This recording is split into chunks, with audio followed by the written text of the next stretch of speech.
Hello and welcome back to another 3D printing video. Today I'm going to be testing out some new filament that I got. I was recently up at Fry's Electronics and we decided to check out the filament section to see if they had anything good.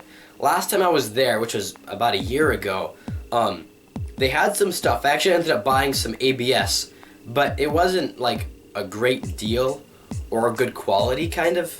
So, I mean, it wasn't that great, but this time I went back and all of the filament, or most all of it, was $7.50, which is really good. I haven't seen a price that low, I don't think, ever with filament. I mean, I haven't really delved into the cheap filament. I mean, I only buy cheap stuff, but not that cheap. So I bought a spool. I was gonna buy two, but I don't like ABS, and I accidentally grabbed an ABS one, so I put it back. And we actually went back to Fry's a few days later, and it turns out it was a sale or something, and they're back up to $25. So anyway, I got a roll of filament for 1/3 the price that it would have gone for, and I'm printing a Thanos head. So let's go check that out. Okay, so let's see if we can pry this guy off. It's kind of a cool emeraldy type color. It's not opaque, it's kind of translucent a little bit. Oh, nice. That was easy. Looked like it had peeled up a little bit. See if we can get some better lighting. Okay, so maybe this is a little bit better lighting, maybe not. But here is the Thanos. It printed pretty well. It stuck to the build plate as well as PLA generally does. I was not expecting it to actually be kind of see-through, so you can see the infill, which was a mistake. I should not have done infill, because when you get to things like even this big, when they're large, volume kind of like increases exponentially, rather than it just being, you know, if you increase it by 3 times the size, it's not just 3 times the filament, it's a lot more than that. But having all this stuff inside, that made a lot more weight and a lot more filament used than it probably should have.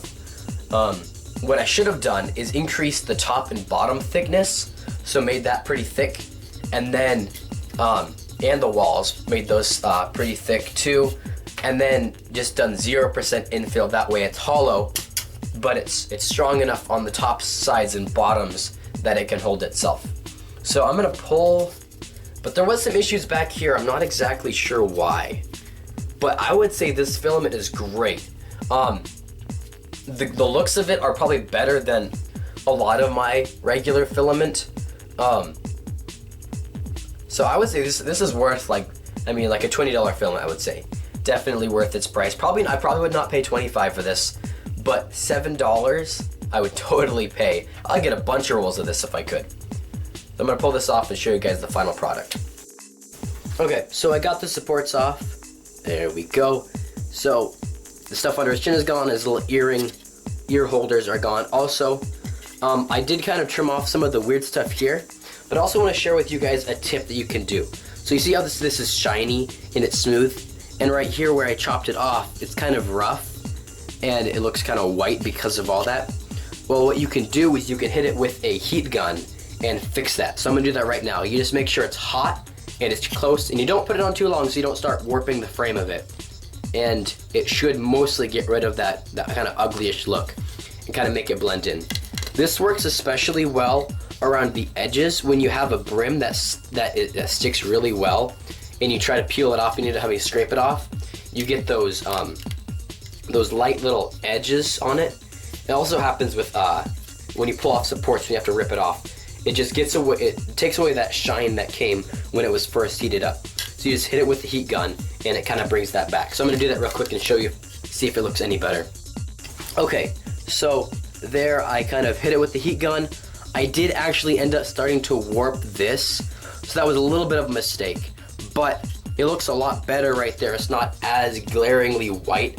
That is still a blemish from the printing, and thankfully it's on the back, it's not on the front, where it's gonna be as noticeable. But I don't think I'm gonna paint this at all. This is really cool. I'm gonna end the video right there. I'm gonna act like Thanos is talking. So, yeah. If you liked the video, smash that like button. If you dislike Thanos, feel free to smash that like button also. And don't forget to subscribe to the channel if you like 3D printing videos. Thanks for watching, guys. Bye.